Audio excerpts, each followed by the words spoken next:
Toast created this amazing hot chocolate called toasted chocolate. When was the last time you had hot chocolate?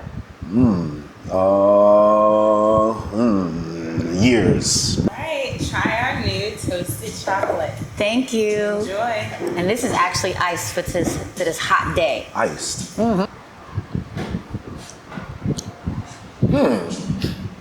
I taste some mint. That's like cannibalism. Cocoa drinking cocoa. See? Okay, so you have the toasted chocolate, iced. We have it iced. Iced, because that's right. people drink iced coffee, so you can have iced hot chocolate. How about that? That's right. I was a member of a group, another legendary group called the Funky Four, and we battled Grandmaster Flash and the Furious Four, May 11, 1979, at the Webster Avenue PAL. Where's that? In the Bronx. Okay. 183rd Street. That's where you're from? I'm from the Bronx. Okay. Yes. Boogie down. Yep. Lambert houses. Okay. Yep. You shouting out. Bronx Zoo. And they won the battle, but then a few days after the battle, Melly Mel, Mr. Ness, showed up at my house. He later changed his name to Scorpio, and they asked me if I would be interested in being a member of their group. And I wanted to be down with the crew that I considered to be the best, and so that was them. So I took them up on their offer, and I became a member of their group. Then we became Grandmaster Flash and the Furious Five. We went on to get inducted into the Rock and Roll Hall of Fame and that sort of thing. And so my mom was one of my biggest musical influences before getting involved in the group. And she always said to me that I had the kind of personality that she said was going to demand that people put a microphone and a camera in my face. And so she said, you better not be an embarrassment to the Williams household or don't come home, right? Okay. I always had these characters that I did, and all of these different voices and stuff. And so she said, you missing your calling, you need to be an actor. And This was while you were rapping? Yes. And so I've always been desirous of being an actor, but I never knew the route to take to really get involved in it until I got the opportunity to be behind the scenes in the Get Down. I worked as one of the music writers for the Get Down. Nas and I co-wrote all of the rap lyrics, and then they literally took storyline from me as well for the Get Down because some of the things in the scenes that they depicted in the Get Down were indicative of what we actually lived.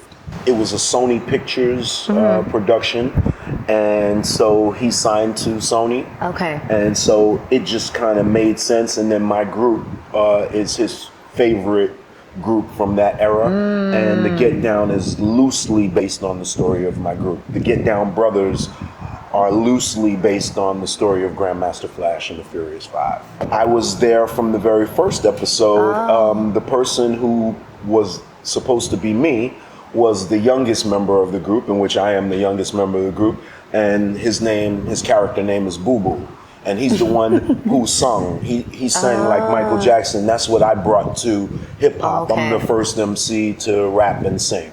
The first. Yeah.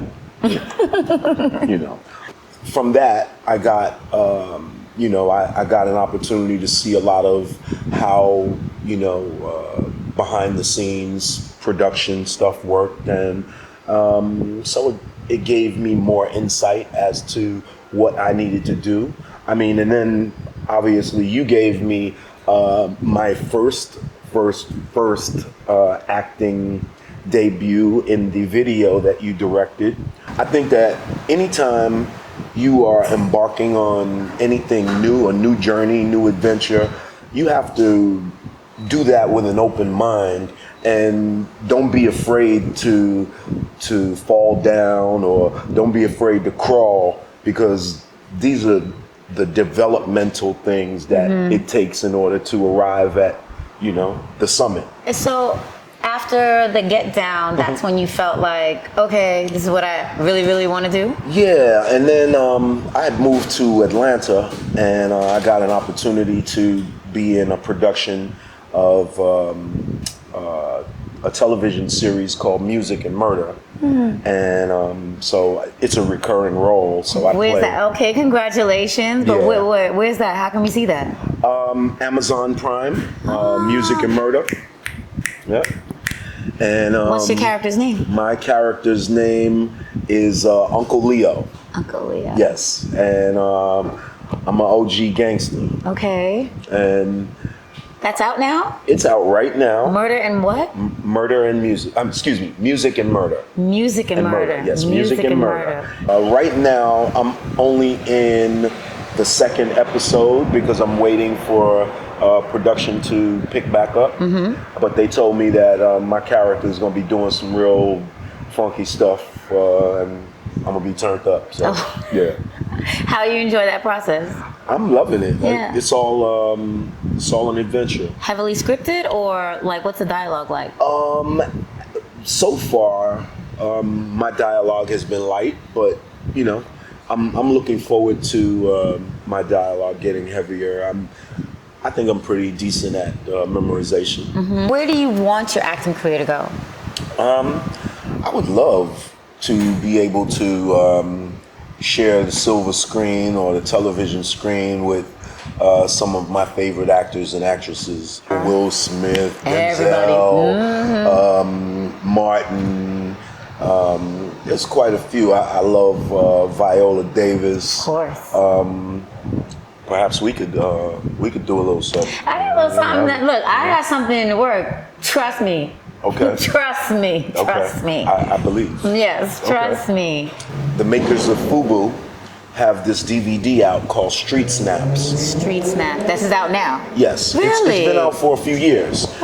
And Street Snaps, like people cutting up on each other? snapping on each other, Oh. yes. And so one of my homeboys called me one day and was like, yo, you are one of the funniest dudes I know, especially when you snapping on people. And these guys from FUBU are doing this contest, a snapping contest, and I really want you to be in it. Like, you know, you will win $5,000. So I'm like, Need the money. right. So I had just started working a job, like a conventional job, which I did very little of in my life. I spent the majority of my life evading employment. So I go to this audition. So I made it past the first round. It's actually on YouTube. And they didn't, the guys from FUBU didn't recognize me, so they didn't know I'm Raheim from Grandmaster Flash and the Furious Five. So when they asked me my name, I told them that I was DMX's broke-ass illegitimate brother, DMV. What? Right? What? So I'm done. So they rocked with me and let me be on the show. They didn't know who you were. They had no clue who I was. I don't think they know that it was me to this very day. You signed no to papers. this very day. No papers. I signed the release, but As a broke what? But my government name is Guy Right. Williams, and so they didn't equate Guy Williams to Raheim from Right. Furious Five. I'm done. Yeah, and so I made it past the first round, but since I was working a job that I just got hired for and was supposed to work the next day, they wanted me to come back to tape the next round. I didn't go. Oh. Yeah, but I do comedy. So we need to get you a comedy special, something, whatever. something. Yeah. Okay, so we have a question from someone that is in the cafe. Okay. It says, now that you've transitioned into acting, how does that make you feel? It feels like a natural transition because I'm a silly person. I'm a character. I have all of these different characters and accents that I can do, and so like depending on my mood at any given time, like if a bill collector calls me and I really don't feel like dealing with it, I might answer the phone like, "Good afternoon, Claire speaking, Prudential, how may I help you?" You know what I mean? Like, so I'll go into whatever character, I feel, and it's very easy because I'm a character. It says, was it easy like when you started rapping? So was that transition, did it feel easy like when you started rapping to acting? Yeah, because I have to memorize my lyrics, to successfully entertain an audience. And so it's the same thing. It's just, you're just flexing a different muscle based on what all of the professional acting coaches and people who have had more experience than I have had in this business. Yeah. Like, how often are you going out to audition? Not very often at the moment because I have this little boo-boo on my face, and I'm waiting. Yeah, I'm waiting for it to heal. Are you fighting? Was I? He's not answering. No comment. He's not answering. Matter of fact, I ran into you at Harlem Hospital. Right. I had injured myself and I couldn't walk or stand up straight for 4 months. And so I went to two hospitals in two different cities, one Harlem Hospital, one in Cleveland. And I had to pretty much put myself through therapy to walk again. Wow. I wasn't walking. For how long? 4 months. Oh. So that curbed my going out for jobs and stuff like that. I don't like to use the word depressed or anything, but when was there a time that you felt low, and then there was a time that you felt high within either your career or your personal life? Like last year, October, one of my older brothers passed away. My mom's passing, that was in 1996. Just not so much the things that happened to me directly, but more things that happened to the people that I love very much. But besides that, like the things that happened to me, for me, I was right there, stroking my mom's hair and kissing her when she took her last breath. I actually watched life leave my mother's body, and saw, I watched her breathing, and when she released her last air, I was standing right there. I was also standing right there when my older brother passed away as well. So my perspective on life and death, I think that I have come to terms with life and death. But it wasn't an easy ride. So I think of all of the things that I know that my mom and that my deceased ancestors would want for me. Okay. And so that's what keeps me walking the straight and narrow. But my resiliency and my optimism is bulletproof. What is the best thing that you can remember that has ever happened to you? One of the moments was the first hip hop jam that I did, or no, not the first one, the second one, because the first one was whack. No, the first one was dope. Okay. But I stayed out till 4:30 in the morning, and I was 16. And when I got home, my mom put it on me. Pop pop. Yes. Pop pop. Haitian mothers, they not playing that. I'm Haitian, by the way. Okay. Ça passe. Facts. So, when I asked her if I could do the next jam, she was like, you won't be hip hopping nowhere else but upstairs in that room. So I said, Mom, like my picture is on the flyer. Like this is kind of like my job. Okay. Please, can I go? She's like, only way you going to that jam is if I'm going with you. I'm like, wait, did she go? I'm like, my girl, you ain't said nothing. Guess who going to the jam with me tonight?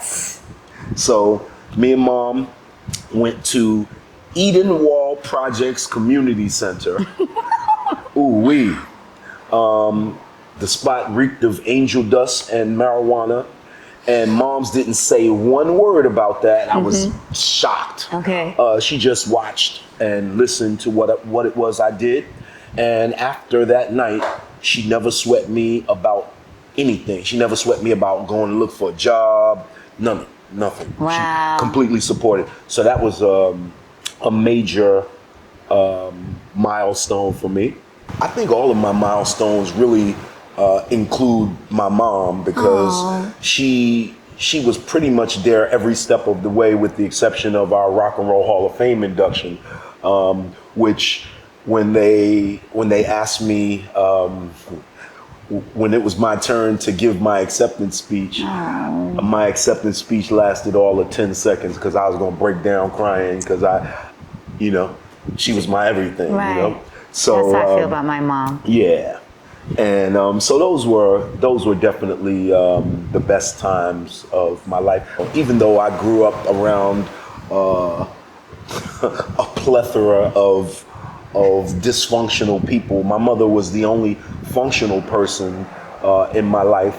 But like, even the dysfunctional people in my life, they never did anything to hurt me. I grew up with pimps, prostitutes, thugs, whatever. Yeah. My dad was an intravenous drug user. One of my older brothers was a pimp. One of my oldest brother was a thug. I grew up around and seen everything, but nobody did anything to ever hurt us. So it gave me the ability to embrace people from all walks of life. It doesn't matter to me who you are, what you have, what you don't have. I can rock with you if you rock with me. It's beautiful. Do you think that, why didn't you get involved in any of that? Well, I was raised by wolves. The wolves being my older brothers, Eric, Larry, and Jerry. And the wolves, I watched their movement very carefully. And for the most part, I did everything that they did, with the exception of time in the penitentiary. Do you have anything that you're passionate about, like as far as anything you're championing for? Yes, I love my people, like, very much, and it's extremely saddening to me, the current climate of racial tension in this country. So one of the causes that I'd like to champion are hopefully, creating some kind of a platform to where, because we've been in this circumstance for quite a number of years, and it's all based in the fact that instead of us talking to each other, we talk about each other. And so we need to talk to each other and have, we don't have to agree on everything. Healthy discourse demands that everyone doesn't agree on everything, because that way we keep the ideas fresh. And so we need a community, a thriving community that embraces us and our ideals, and I'd like to do something to help perpetuate that, and maybe create some kind of job. We need another Black Wall Street. You know what I mean? It just takes unification. It takes organization and unification. Yeah. Like our neighborhoods would never be gentrified if we took in on ourselves and were more proactive, and we could buy the buildings in our neighborhoods just like everybody else. We put some money together. Yeah. That's a history thing, though. Facts. So you can read. What is your first thing? Okay, so the first thing, in my humble opinion, is the business isn't fair. So don't set your expectations too high as it relates to your advancement. Skill set matters, but it's not the end all be all. So how does that, like? You know, you could be the greatest thespian on the entire face of this planet, but if you're not actively out there and people don't know you, Right. then it doesn't matter how great you are. People Right. don't know you. Right. So you have to put yourself in a position to bring about the awareness of yourself. Yeah. Okay. There are actors who are better than you, so there should never be a point where you feel as though you've mastered the craft, because once you feel as though you've mastered anything successfully, you've also successfully stunted your growth. So I'd like to, I consider myself forever a student, never a master, because I always leave myself room to learn, because, you know, when we think we know something, like we know all there is to know about that particular thing, we have a tendency of closing ourselves off, closing our mind to receiving new information. And new information, like, it's happening every day. Right. Number 3 is there's no such thing as the perfect audition monologue. I am learning that because I think that the audition monologues are subjective, and so whenever you go on a reading, I mean, depending on who you're reading for and how they're feeling on that particular day will probably determine how you're received, how your reading is received. So I don't think that there's necessarily any perfect audition monologue, but then again, I'm a new pimple on a supermodel's face, you know what I mean, as it relates to this acting thing. So that's my take on it, but perhaps, you know, people who are more seasoned than I would have a different perspective. At 4? 4, obviously, you have to be dedicated, because nobody who's ever quit anything has ever made it. Yeah, because if you quit, I mean, you got to be in it to win it. That's in everything. So, you know, you can't be a quitter. And if, like, you know, there were times throughout my career, different times where I was discouraged. You know, maybe obstacles, maybe, you know, a legal situation, anything. Anything could derail or curb your momentum. But life is a series of moments. And so it's about making it through each moment the best way that you can until you can get to a better moment. Right. So I don't process the you know, when I'm told no, or when, you know, when I don't get what I want, I don't process it as I'm not good enough. I process it as they don't know me yet. You will never get a second chance to make a first impression. Okay. Make that first one everything. You never know who's in your midst. You don't know who you're around. Everybody's not going to divulge what they do and what they can do for you when you're, you know, when you're in certain places. So if you have a platform and the opportunity to display your skill set, let it all hang out. All guns blazing. I love that. High five. I love that. You have to sign this now. Thank you. Thank you. Thank you.